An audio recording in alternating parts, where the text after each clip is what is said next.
Well, I don't have a video of converting it, but this is my old underhood shop light, okay?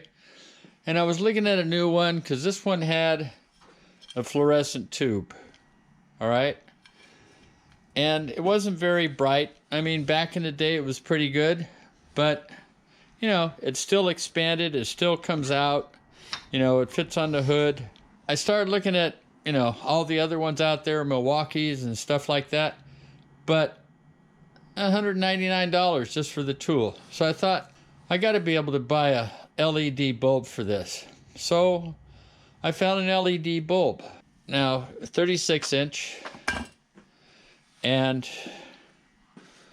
you know, I had to buy 4, unfortunately, but I've got a couple other lights around here that use the same thing.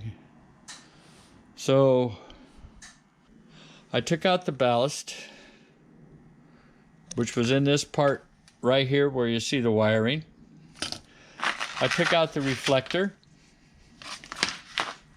I took out the bulb. And then I just connected the wires. One end is a red, the other end is blue and white. The switch still works.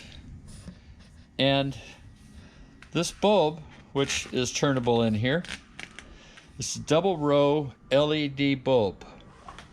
Okay? It puts out 2230 lumens. The Milwaukee I was looking at buying puts out 1350. So I figured this is a pretty good deal. It's got a long cord on it. Don't have to worry about charging the battery.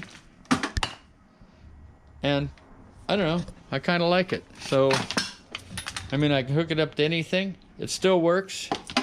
It cost me 40 bucks, and that was 4 bulbs. So each bulb was $10. I've got a new underhood light. We're gonna turn off the lights. We're gonna put it under the hood, and you can see how bright it is. Okay, so I got the light underneath my hood. I'd say that looks pretty bright. I've got all the lights off in the garage, and we can come over here, and we can see how bright this is.